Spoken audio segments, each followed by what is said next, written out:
Welcome, everyone, to Make Your Day Richer. I am your host, David Letterman, and I thank you so much for being here. Get ready for a thrilling conversation about a new indie film that promises to keep you on the edge of your seat with a local connection. Jessica Baptiste, also known as the Archer writer, has directed and produced, and she stars in it, a film called The Minutes. It's a murder mystery uniquely set at the dawn of the COVID-19 pandemic and filmed right around here, Charlotte, North Carolina. Jessica is here to discuss her film, which is screening this July 12th, and how she crafted a compelling story in such a memorable time and place. So that sounds like a good show to you. Press that like button, press that share button, and let's start the show. Make your day richer than it was before. Got some good times knocking upon your front door.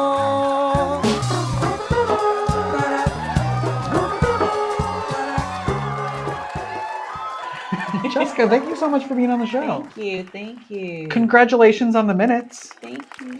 Yay! Well, there'll be applause there. Don't worry. We have a giant studio audience that shows up for these recordings. You're the producer. You're the director. Yes. And I have a role. And. Yeah.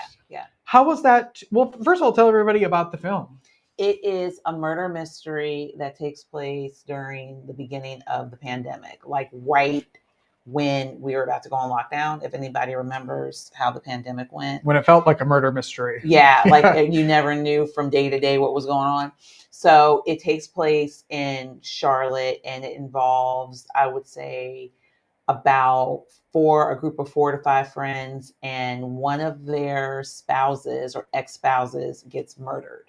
So it's kind of like a whodunit. They all have really subplots, and they all kind of get involved in trying to find who did it. They think that his ex-wife, who's the main character, did it, but no, she didn't do it. I can give that much away, but you'll be surprised who did. And it was all shot in North Carolina, in the Charlotte area? Yeah. Or oh, cool. Yeah. In which capacity did you first get involved? The producing, the directing, the acting? The writing and the directing. Oh. And then I was like, well, maybe, since this is my first film, I should try to see if acting is there. And so I had a lot of fun with it. The name of my character is PJ. And so she's the cousin of the main character. And so I got involved in that way, and it's been a wild ride since. Yeah. How was the acting thing? I mean, to me, it's fun because I created the character, so I know the character. But I mean, I've gotten some praise behind it, but I don't think I would ever do a film that I would be the main character. Okay. Yeah. So enough, but let's not get crazy. Yeah, just flirting with it a little. You love the directing and the producing more? Yeah, I do. Was that always a love, growing up? No. Writing was. Writing. Yeah, and then getting into film because I'm a huge film person. Mm-hmm. So I'm like, well, if I can write, I've written plays and, I've written books. Let me take a stab at this. So, yeah.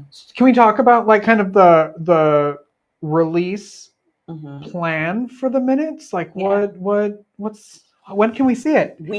I'm doing a premiere on the 12th in Charlotte, and it's going to be, we're looking for a platform to put it on, but it's actually 4 parts. So it's like a 4-parter. We're premiering part 1 next week, and then we're going to start filming part 2, probably, I would say, late summer, early fall. Oh, wow. Yeah, I have to get writing on that script. It's July. Exactly. Well, but that's the thing. I can write a script in my sleep. I can write my book, Morgan's Apple Tree. You know how long it took me to write that? 8 hours. 2 weeks. Oh. Yeah. Oh my gosh. Yeah. I go in and I'm just like, let's get her done. What, as a kid, how did you fall in love with writing? Was there an author that you fell in love with, or how did that work? Sure. Mostly my father taught me how to read when I was 4 years old. Oh my gosh.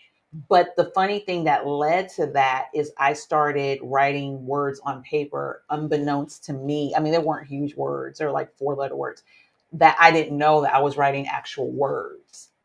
And so he's like, well, you like me reading to you, and you love watching like Reading Rainbow and Nickelodeon and stuff like that. Back when Nickelodeon actually was Substance, but that's another story. But That's the next episode. We'll talk about that. Yeah. And so he was like, let me show you how to read. So we went to the library that summer, and I got the Velveteen Rabbit. It was Velveteen, no, it was Peter Rabbit. It was either Velveteen Rabbit or Peter Rabbit. Anyway, so I picked it out, and we went home, and Dad read it to me. And then he started to sound out words and everything like that. And I put two and two together. But prior to that, my Aunt Kelly, she would read to me when I was like 2 and 3 years old. And so I forget the name of the book. I'm gonna have to ask her. I know it was one of her books, or I think one of my sister's books or something, but she read me the book and I memorized the book. Oh my gosh. And she thought I knew how to read. And she was so excited, so excited. And my great grandfather was like, no, she memorized the book when I was 3 years old. Wow. So there's always been something there. But, going back to Dad, after he taught me how to read, when I started kindergarten, I knew how to read. When I was in first grade, I was reading on third grade level. When I was in third grade, I was reading on a middle school level. By the time I graduated high school, I was taking AP classes, but the AP classes I was taking were like very boring. So when I went to college and I went to USC down there in South Carolina, I had really basically read everything in English 101.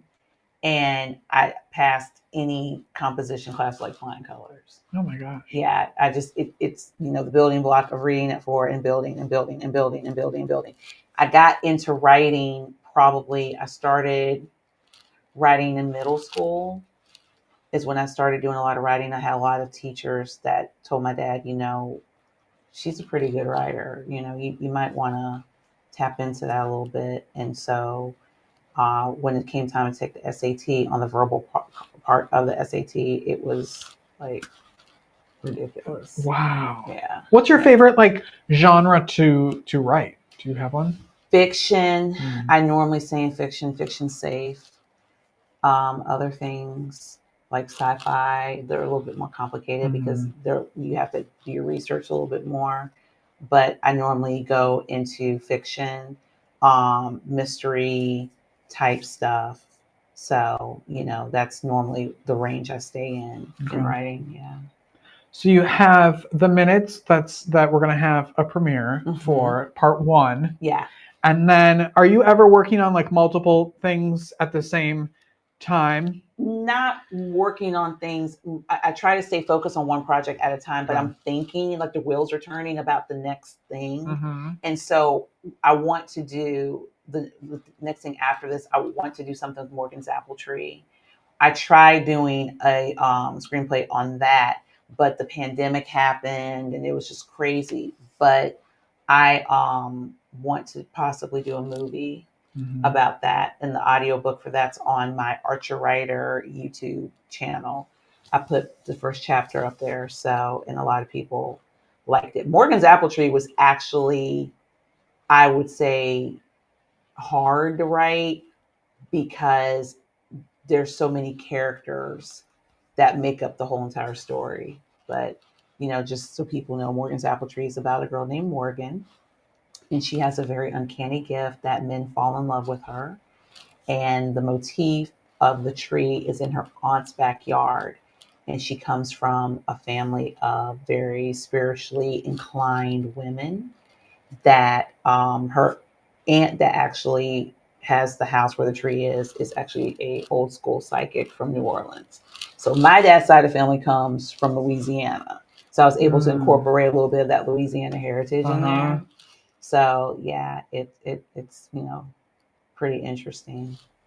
This is what I don't understand about writers is like, especially fiction writers, where you literally can write about anything Yeah. and make up anything. It would take me, I mean, I don't think my brain works in there to like narrow it Yeah. down and to actually come up with a story, because Yeah. that Morgan would be on a planet, she'd be in the tree, Yeah. she'd be like, and I would be Yeah. like, how do you Yeah. focus, It's especially so quickly the way you write? I don't know. That's a good question. I don't know. But I tell people all the time, like I have artistic genes on both sides of my family. Like my great great uncle Elijah is a Smithsonian artist, and he's a Wow. wood carver, and he has his artwork at the Smithsonian. And the funny thing is that we had one of his pieces at my great grandparents' house when I was like 4. And I would stare at it because I thought that was a picture of my great grandfather who's sitting in the room, who's Uncle Elijah's nephew. They look so much alike. Wow. And so I thought that was my great grandfather, and it wasn't. And until maybe a couple years ago, Mom had just, said, yeah, the Smithsonian was talking about Uncle Elijah's artwork. I said, what do you mean? She's like, he has a whole exhibit there. I said, he does? She's like, yeah, he got a statue in Columbus, and he has a Wikipedia page, and it's funky. And then on my dad's side, my dad's brother, my Uncle Charles, was also a folk artist in New Orleans. Then my mother's brother, my Uncle Moochie, God rest his soul, he did children's books Oh my god. and painted. And he did a little bit of wood carving too. Then my mom's sister, the one who used to read to me, my Aunt Kelly, does ballet and different variations of dance. Yeah. So it'd be weirder if you weren't talented. I guess. I Yeah. mean, that, yeah, my father's a PhD, and he's got 4 degrees. Of course. And he speaks fluent French and German. And the funny thing, I can read French. I can't speak it. Wow. I cannot speak French at all. You're making me feel really stupid. No, I mean, I'm college this fall. It's weird, but the thing, all this, I tell people these things, and they're just like, yeah. And to me, it's almost like I can't explain. If somebody asked me, why do I write? I don't know. Yeah. I just, it's kind of always been there. But the cool part about it was I had family that saw something there and just really, really encouraged it. Yeah. Yeah. I love that. Yeah. Yeah. Speaking of talent and the arts, can you talk a little bit about the film industry in North Carolina, in the Charlotte area, like what that's been like? There are a lot of independent film directors in Charlotte, and they have incredible talent. And we all basically talk on social media and Facebook. We're in each other's movies. I wish that we could all come to like a common ground to where we can have just like one lump something. There's different groups and different associations, but the film industry in Charlotte is really, really big, and in North Carolina, period.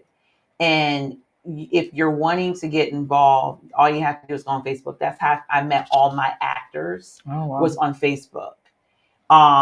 And we just came together and decided, we're going to make this the best project ever. My cinematographer I met on Facebook.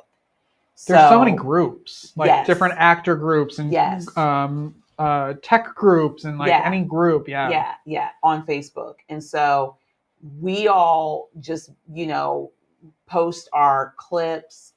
If we are doing a project and we need talent, we just post talent, auditions, and things of that nature. But the film industry in Charlotte and in North Carolina at large is huge. Yeah. And I encourage everybody, if you are involved in movies, you like movies, please support us, because it is a tremendous feat to do a film. This is nothing like I've ever experienced before in my life. Because writing a book, I could sit down and write a chapter a day. Yeah. But when you're dealing with different pieces, trying to bring them together, it's a little bit more Mhm. trickier. Mhm. Yeah. Where can people get tickets to the premiere or the screening? Yeah, you can always go onto we actually have a film page, the Minutes Dash Film on Facebook. Okay. And we post things regularly. Actually, I have to update that, but we post pictures of the cast, news updates, the link to buy tickets, things of that nature. Okay, good. Yeah. That's so exciting. Yeah. Congratulations. Thank you. I love that. Yeah. What okay, so I'm not a huge like gory horror fan because Yeah. I don't like being scared. Is Yeah. this like a suspense? Is this like scary? Am I going to pee when I want? Am I going to cry? You're gonna laugh. I tell people it's like the show Big Little Lies. Yeah. Mixed with the show that used to come on TNT, Claws with Niecy Nash. Yeah. It's like that. Okay. We got a little I'm bit here of for that. everything. Yeah. Okay, good. Yeah. Congratulations. Thank you. Come back anytime you've got something happening. I will. Okay, Thank good. you for having me. Yeah, the film is The Minutes. This is Jessica. Awesome. We'll take a break and be right back after this. Don't go away. Thank you. Thank you.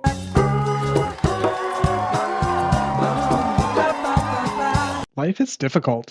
Are you feeling overwhelmed or like you could use a little support for your mental well-being? Visit the Help Hub. It's the most comprehensive and inclusive free online destination for mental health resources, helpful tools, crisis hotlines, and supportive content. Just go to thehelphub.co to find the resources you need when you need them most. Unlike other resource pages, the Help Hub is divided into 16 different categories, ensuring that everyone in every community has access to the resources and support that matches their unique needs. Find the help you're looking for at thehelphub.co.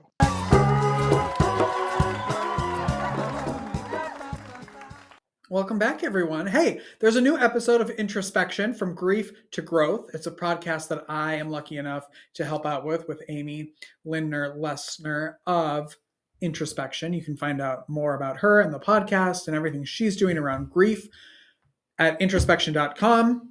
You can get the podcast wherever you get podcasts, and let's take a look at the clip. Make a decision, and it doesn't have to be a permanent one. That's what I love about being human, is that we can change our minds. We can continue to grow. So it's the kind of freedom that we get to choose.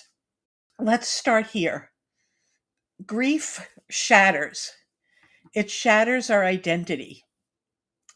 After my husband Steve died, I wasn't just a widow at almost age 43, but I found I was a different version of myself.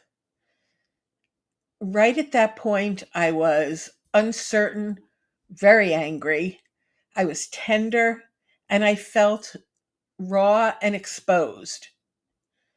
Some of the me's or the roles that I've played in my life no longer apply to who I was that day. And I realized not just that, there were a lot of new roles that I had to add to my identity. If you need help with your podcast, send us an email at makeyourdayricher@gmail.com and we can help you get that started, get that going, or just upgrade it, It'll be fun. All right, everyone. Have a great day.